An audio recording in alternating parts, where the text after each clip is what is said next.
vous savez, la population a besoin d'accéder à des soins de santé de qualité.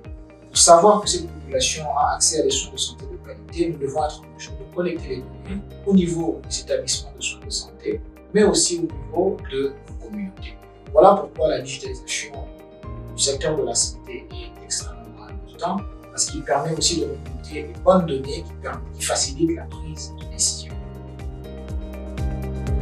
Monsieur le DG, quels défis avez-vous rencontrés dans la mise en œuvre de la digitalisation du secteur de la santé et quelles réponses, quelles stratégies avez-vous mis en place?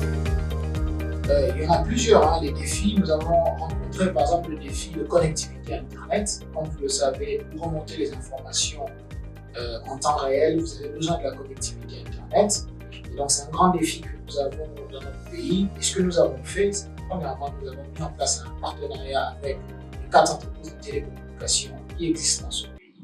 Mais nous savons aussi qu'à cause du taux de couverture, cela n'est pas suffisant.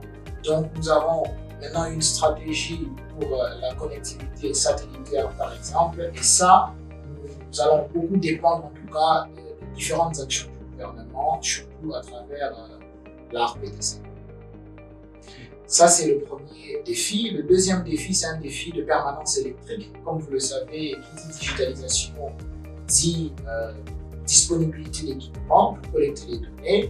Et donc, si l'électricité n'est pas disponible en permanence au niveau des établissements de soins de santé, nous aurons des difficultés à remonter l'information. Et donc, pour y remédier, ce que nous avons fait, c'est que pour certains établissements de soins de santé déjà, nous avons associé aux kits digitaux un kit solaire pour permettre déjà plus loin que les équipements de digitalisation soient connectés. Cela, bien sûr, n'est pas suffisant. Il faut beaucoup plus d'efforts du gouvernement, et c'est notre petite stratégie mise en place pour mettre en mesure de collecter plus d'informations. Bien sûr que le troisième plus grand défi, c'est un défi de disponibilité des ressources humaines qualifiées.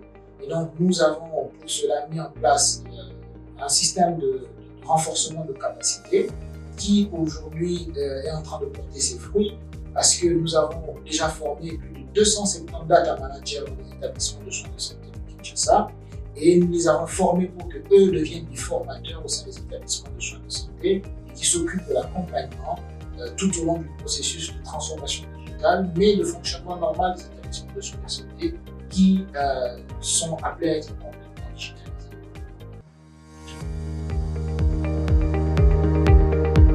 Quels sont les bénéfices de la numérisation du secteur pour le corps médical, les patients et notamment les populations vivant en milieu rural? Très bien, c'est une très bonne question. Pour le corps médical, je pense que même vous avez l'expérience de notre système de santé. À chaque fois que vous allez dans un établissement de soins de santé, le temps que ça prend pour qu'on retrouve votre dossier médical.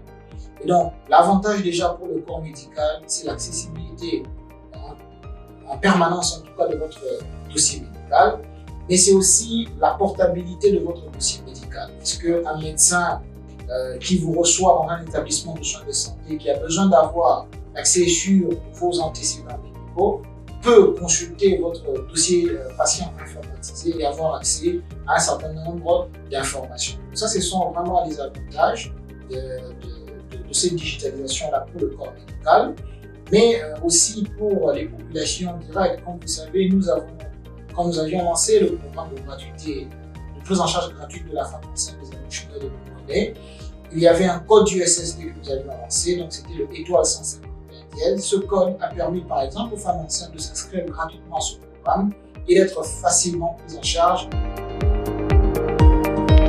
Enfin, monsieur le directeur général, auriez-vous un message à adresser à vos consommateurs ou aux autres organismes publics sur les enjeux de la transformation numérique? C'est l'appropriation des outils numériques que l'on déploie sur le terrain. Comme vous le savez, ça fait pratiquement une année que le code USSD est opérationnel pour la prise en charge gratuite de la femme enceinte des accouchements de nouveau-nés. Donc la première chose que l'on dit, c'est qu'on demande à toute femme qui est enceinte de taper étoile 151 dièse, de s'enregistrer. Un code est généré et vous est envoyé par SMS qui vous permet d'avoir accès aux soins de santé. Le numérique simplifie beaucoup la vie.